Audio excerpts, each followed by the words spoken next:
verse 8 hanggang verse number 12.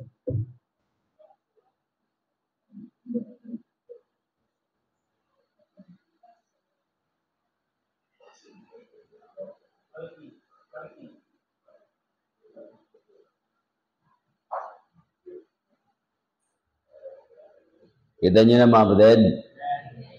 Okay. Basahin natin, Acts chapter 4. Verse 8 hanggang verse number 12. We are going to read the Word of God responsibly. Then Peter, filled with the Holy Ghost, said unto them, Ye rulers of the people and the elders of Israel,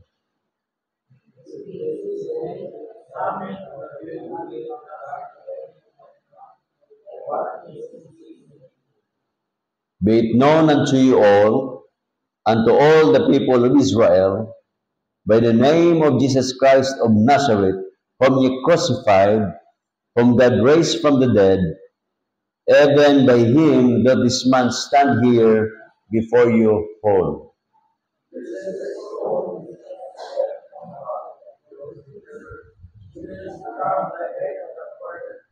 Verse 12, lahat po tayo.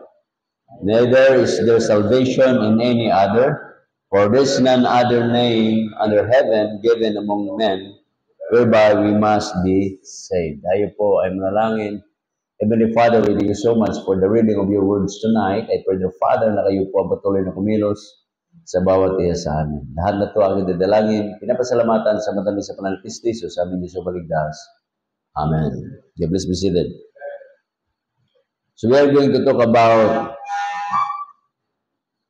filled with the Holy Ghost or filled with the Holy Spirit. So paano po ba magiging puspos tayo? Sa panahon natin ngayon, ang social media natin filled with candidates. Okay? Filled with candidates. Yun yung mga nasa social media natin. Filled with news. Gira doon sa Lebanon, gira sa Israel, baha doon sa hurricane doon sa Amerika, so on and so forth. Pero ang galing naman ng mga iba naman, filled with ang tawag nito? Nonsense. Yung walang kakwenta-kwentang bagay, yun yung ilalagay dyan. Okay? Itong si Pedro, nakalagay dyan sa verse number 8, then Peter filled with the Holy Spirit, Ghost. Paano tayo mapuspos ng banal na Espiritu, mga kapatid? Yun po yung problema po ng mga Kristiyano ngayon. Sa dami-daming ginagawa, filled siya ng kanyang trabaho, filled siya sa pagninegosyo, siya po ay ang utak niya ay pagninegosyo, paano kumita ng pera. Alam nyo, ang tao, pagka hinanap muna yung pera, lalo naghihirap.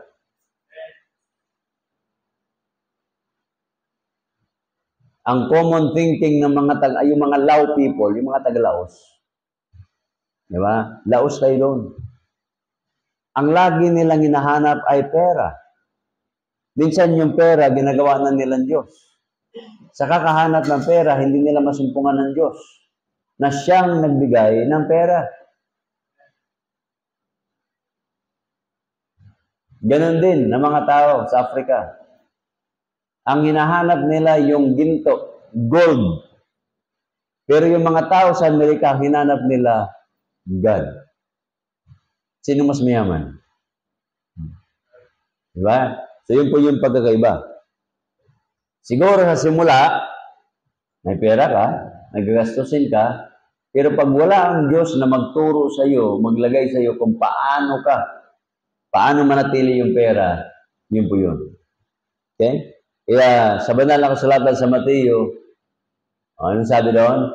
Seek ye first the kingdom of God and His righteousness, and all these things shall be added unto you. Yung kwento si Mrs., sumakay siya na ng tawag doon. Ano yung sinasakyan ng motor? Joyride? Oh. Mula sa junction hanggang doon sa BGC. Alam niyo yung tao na yon, yung rider, mas maraming kita kaysa pasahero. Sabi ko, paano nangyari yon? Sabi niya, bago daw magano, dyan sa may Isim East, na traffic sila. Paglingo ng rider, pera, 100, pulot. Ma'am, saglit lang ha, pulot. Na-traffic doon sa may Rosario, may simbahan. Sabi ulit na, nandun sa gilid, akala basura. Ma'am, saglit lang ha, baba ulit. Pulot, 100 ulit. Oh, na-traffic doon sa may, doon, bago SM ba yun, di ba? Oh. Sabi ni Mrs. Pambihira, yung hatid sa akin, ang napulot niya, 300. Isipin mo yan. O sabi ng rider, pwede na raw siya umuwi pagkatapos siya paghatid kay Mrs. Isipin nyo, yung blessing lumalapit sa tao. One time, nung araw, ay nagsisimula pa lang ako ng gawain ng Spaite. Si Pastor Pat, nakiangkas lang ako doon sa kanya kasi walang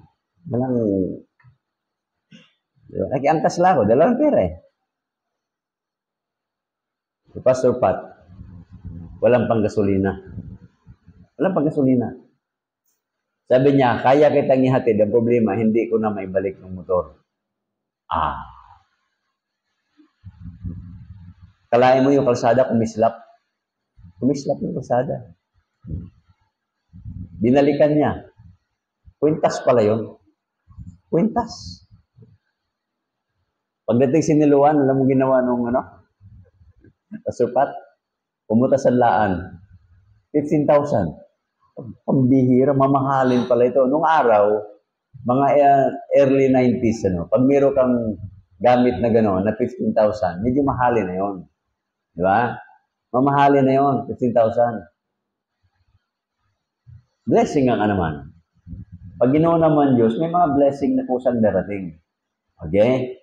Yung iba naman, sikap ng sikap. Pagkatapos nagkakasakit. Yung pera napunta sa sakit. Yung problema. So dito mga kapatid, ang kwento nito una, nagsimula ito sa chapter 3 ng Acts. Tingnan nyo ha, chapter 3 ng Acts. Itong yung merong lumpo dito, nagpapalimos siya, at ang kwento rito sa verse number, ang nangyari dito, tingnan natin ang kwento ha, chapter 3 verse 1. Now Peter and John went up together to the temple at the hour of prayer, being the 9th hour. And a certain man, lame from his mother's womb, was carried by whom they laid daily at the gate of the temple, which is called Beautiful. Kaya nilagay nila doon sa Beautiful Gate para maganda rin yung mapalimusan ba. Galing, Oh, maganda rin. Ibig sabihin, may dating. To ask alms of them that enter the temple. Akala nito magpalimos, bibigyan ni Pedro at saka ni John ng pera. Hindi. Pero, may binigay sa kanya.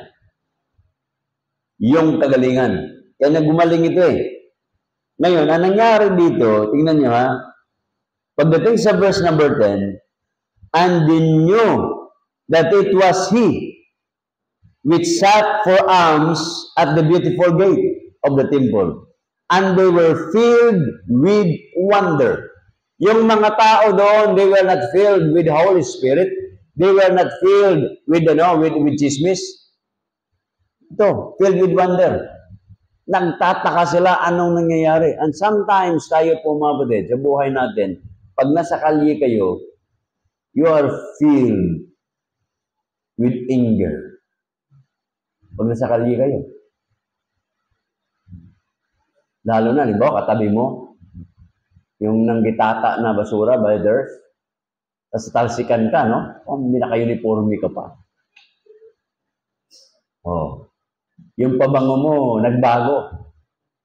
Dati, ang pabango mo, everlasting o eternity. Ngayon, 7 warps na. Oh, yeah. 7 warps na. Oh, 7 mo yan? Ay, babago eh. Pag ikaw naman ay nasa telebisyon, nanonood ka lang ng soap opera, iba naman yung garbage na madala mo sa isipan mo. Diba? Kaya ito mga tao na ito, they were filled with wonder, okay? And filled with amazement at that which had happened to him, kung ano nangyari. So marami mga tao ngayon, punong-puno sila ng paghanga. Kaya nauso yung mga fans, nauso yung mga followers. Hanga. At minsan yung mga tao na yan, hindi ho nag-iisip sa kanilang hinhangaan. And they are willing to sacrifice themselves. They are willing to die with no cause at all. Wala namang value. Hinahangaan lang. Okay, kwento ko na sa inyo nung araw. Yung sikat pa yung yung Dao Mingso, yung A4. Oh. Sipin mo, 15,000 ang ticket noon. May people tayo.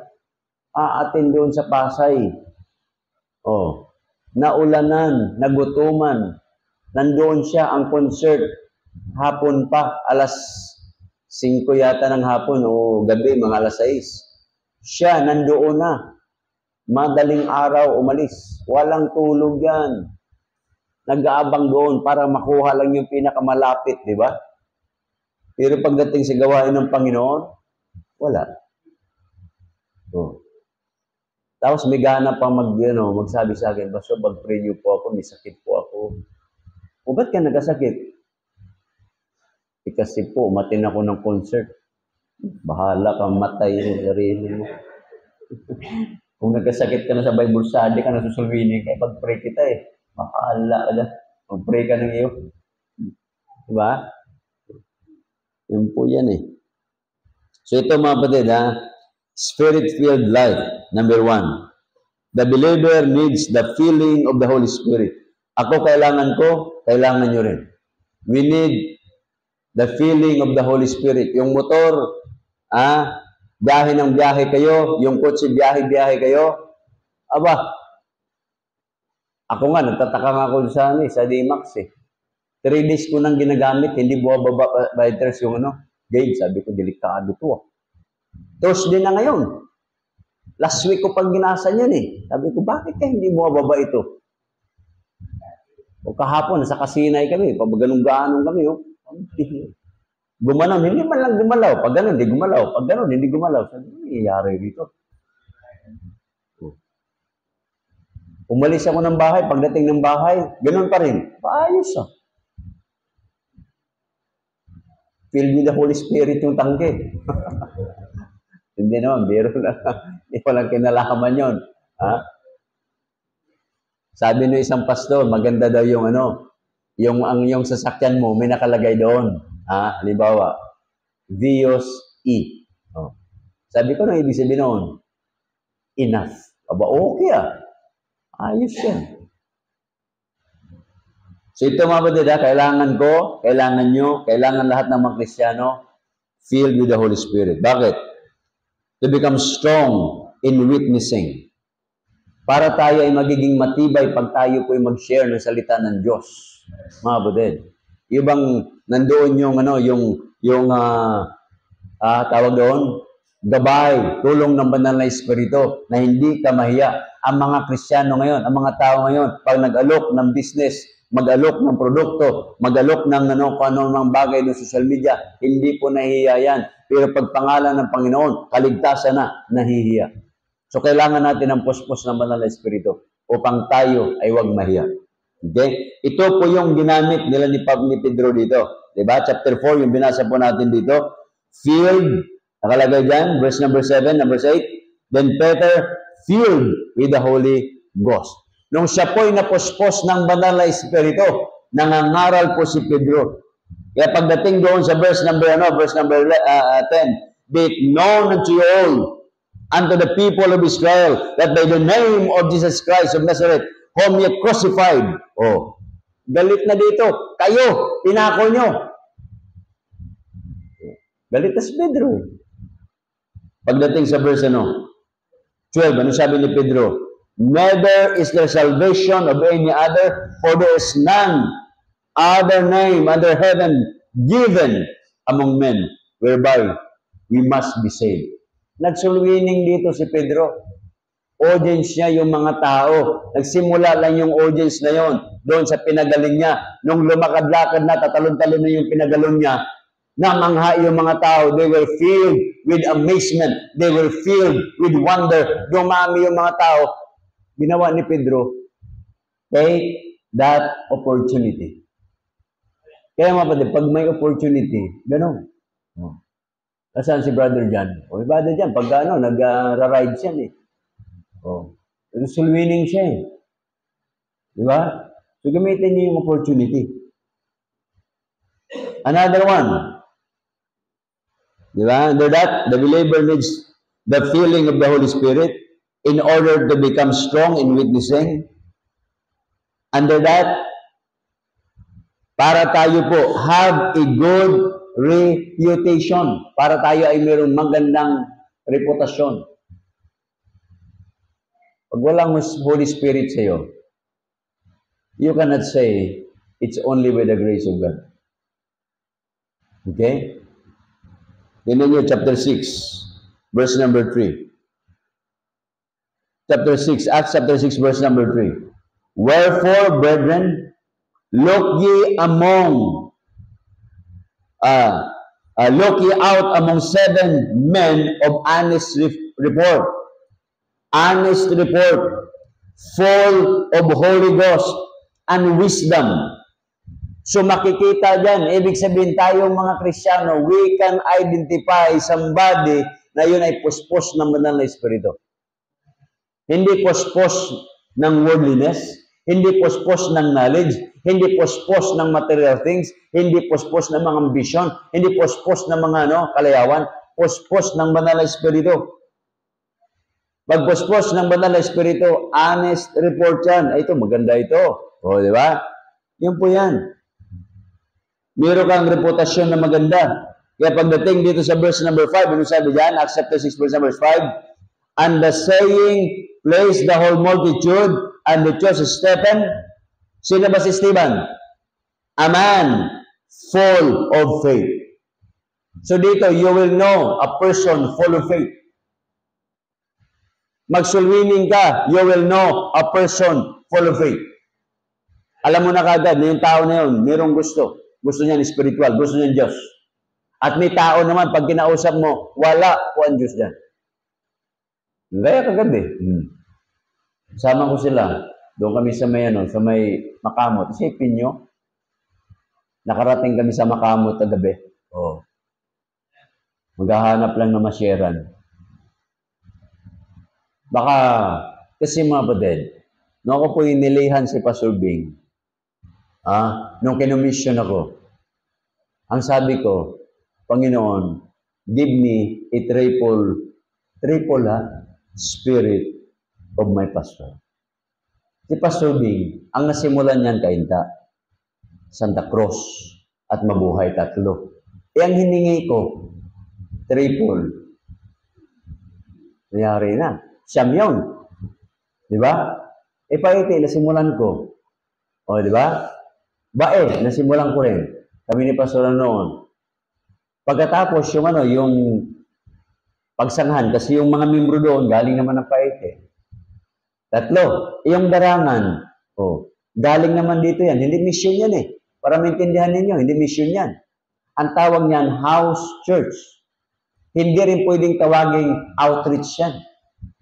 House church, extension ng Brookside. Dahil lahat ng membro galing ng Brookside. Kaya wag niyong tawaging mission yan.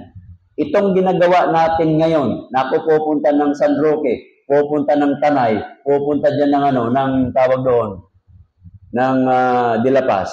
Iyan ay saturation drive. Pagdating ng araw, yung mga nasiran dyan, iipunin yan, magiging outreach yan. Pag may worship na, gagawin natin mission.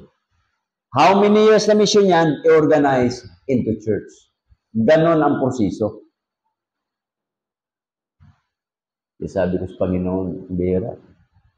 Simpleng prayer lang pala yun. May laki-laking responsibilidad pala to. Diba? Oh. Kaya, yun ang mga workout ko ngayon. magsimula.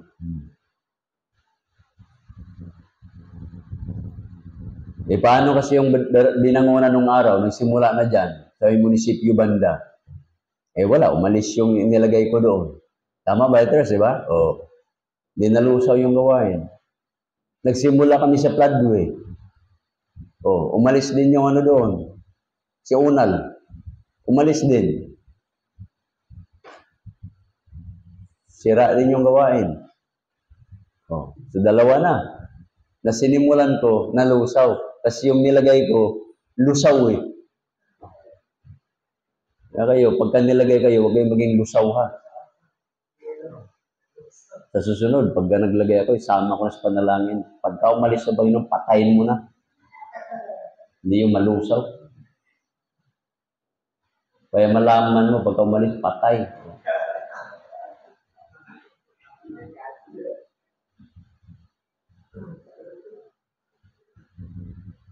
Paano kasi, nung ako kinumisyon ni Pastor Bing, nilihans niya ako.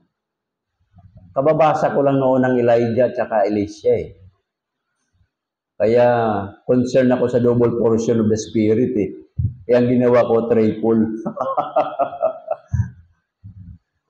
Kaya yung burden ngayon, medyo, pero okay lang yun. Sinimulan ko yung bae. Actually, Kalamba yan Iikot ako sa Kalamba for 1 month. My goodness. Sipin mo, Kalamba. 1 buwan, wala akong masulwiningan. Araw yan. Hapon. Yung mga tao sabi, bakit mga tao tinataguan ako? Sige lang, tuloy lang. Meron mang masulwiningan, hanggang sulwining lang. Di ba? Yung casual ba? Pero wala kang makitang matinong talagang interesado. Wala. May nagbigay sa akin ng 30 upuan. May nagbigay ng karaoke. May nagbigay na ng tawag dito, offering box. Kompleto. Tao na lang. Wala talaga. Sabi ko, Panginoon, pag wala sa loob ng 1 buwan, hindi ito yung lugar. Kaya napunta kami ng bae. Hindi bae. Los Baños. Yun. Sa Cabrera compound, doon kami. Yan, ikot. Sa likod ng palengke. Hanggang doon sa Barrio Maahas. Okay, maahas Siguro, maraming ahas doon. Okay naman yung mga tao, receptive naman. Yung mga merkado family, di ba? Halos yung mga membro ngayon, ganun pa rin yun Walang tawag doon. Nung sinimula namin, hanggang na-organize, yun at yun pa rin yung mga mukha. Matatanda na. Dito naman, nagbago yung mukha, nawala yung matatanda. Sterso na lang tira rito. Matira matibay. Okay? So yun po yan, kapatid. Good reputation. Kaya dyan sa verse 5, nakalagay dyan, and the saying pleased the whole multitude, and they chose Stephen, a man full of faith, and of the Holy Ghost. Yun po yan, di ba? So yun po, mga kapatid. Kaya mahalaga yung we are filled with the Holy Spirit. Another one, under that, pag ikaw ay puspos ng Holy Spirit, magkaroon ka ng heavenly mindedness. Ang laman ng isip mo ay maka-Diyos na bagay. Ang laman ng isip mo ay mga godly things, spiritual things. Okay? Acts chapter 7, verse number 55 hanggang verse number 56. Ito po yung sabi dyan. 55. But he, being full of the Holy Spirit, looked up steadfast into heaven and saw the glory of God, and Jesus is standing on the right hand of God. Isipin mo, babatuhin na itong si Stephen na ito. Si Stephen to Diba? Nangangaral pa siya Itong si Stephen na ito.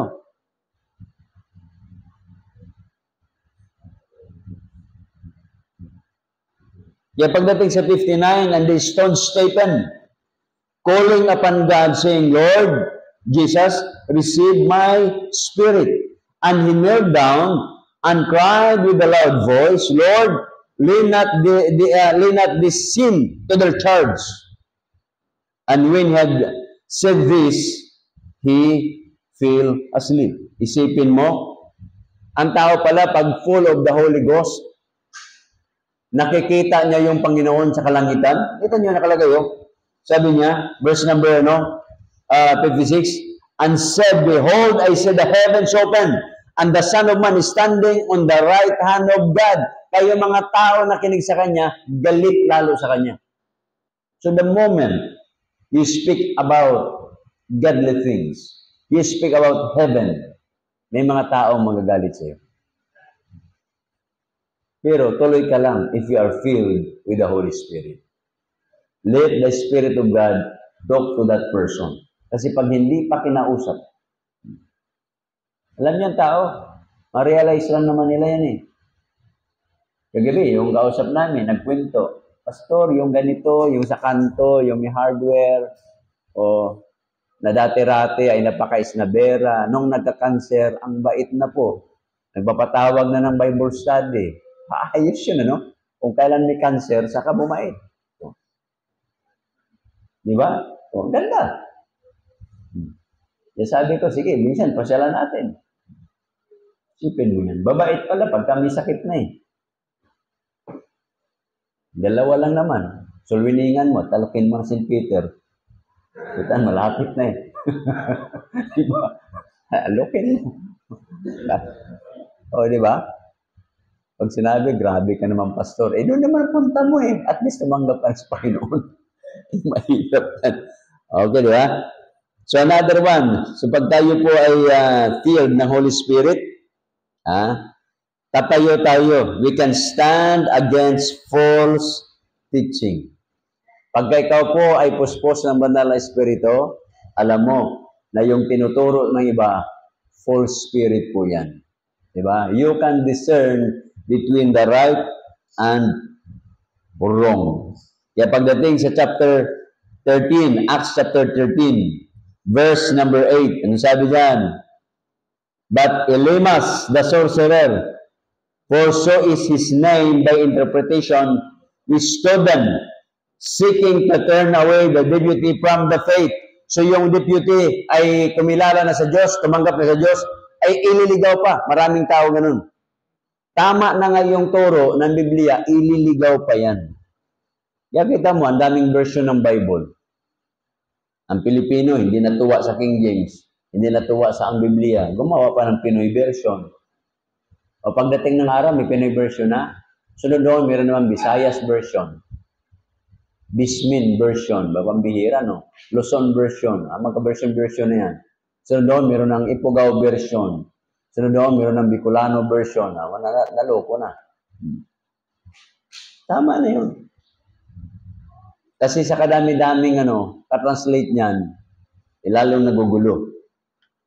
Kaya minsan, yung mga religious leader, pag nangaral, ayon sa translation ganito.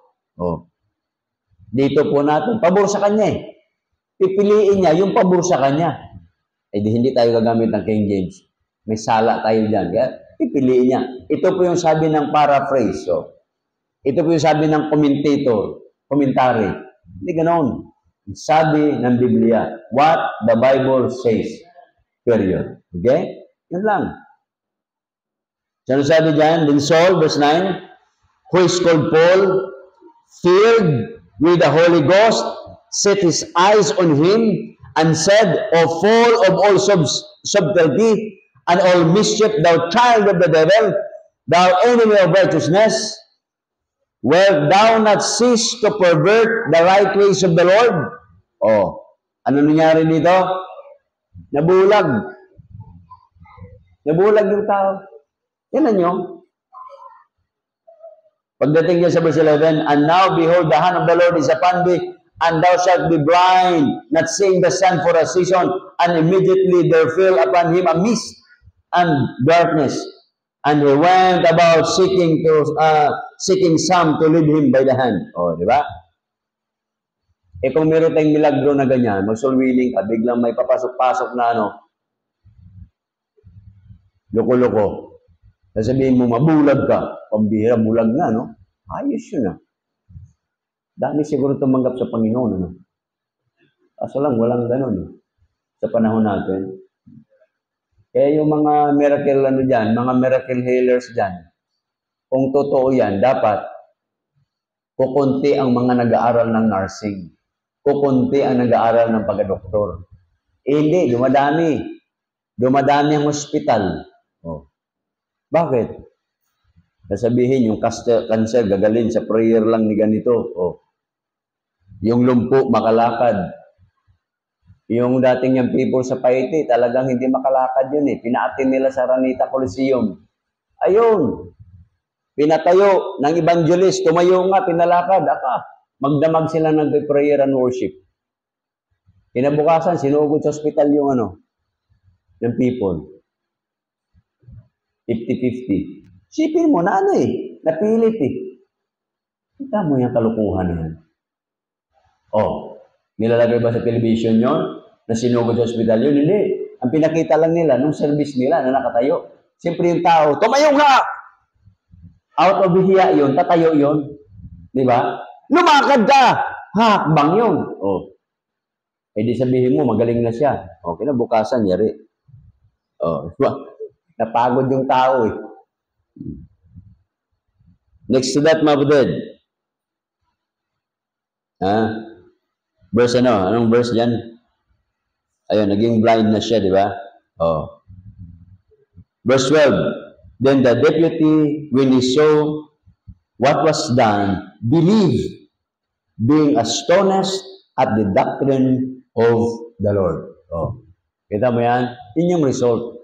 So yung mga tao na sinisira natin, ang resulta noon, namangha sila. Bakit ka nakapag-share ng kaligtasan?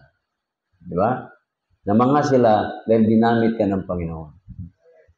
Ganun po yan. Namangha sila. Kaya mga kapatid, magpatuloy lang tayo filled with the Holy Spirit. Okay? The believers needs the filling of the Holy Spirit to become strong in witnessing, have a good reputation, heavenly mindedness, stand against false teachings. Tumayo po tayo po ay manalangin. Heavenly Father, thank you for your words. Thank you for reminding us. As we part ways, of Father, guide us.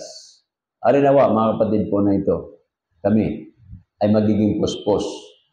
Kasi kailangan po namin ang banal na Espiritu sa araw-araw. That we are filled with the Holy Spirit upang kami ay hindi magiging karnal, hindi magiging worldly, o hindi nandoon yung puso't isip namin na kami po ay laging kumilos, on fire, mag-akay ng mga kaluluwa. Yung mundo ngayon, isumatotal namin kung ano yung propesiya, nandyan na eh. Bira dito, baha dito, hindol dito, saan? Hurricane dito, tagutong dyan. Everything nandyan na. Kaya tulungan niyo po ang mga anak po ninyo na mag-double time din. Na mag-hikayat, mag-soul winning, maglingkod sa inyo, Diyos. Bless us as we part ways, mga kapatid po. Ang hina palakasin. May karamdaman pagaling. At kung ang salita ng Diyos ay nangusap sa inyo, you can come forward, kneel down, and talk the Lord prayer right now.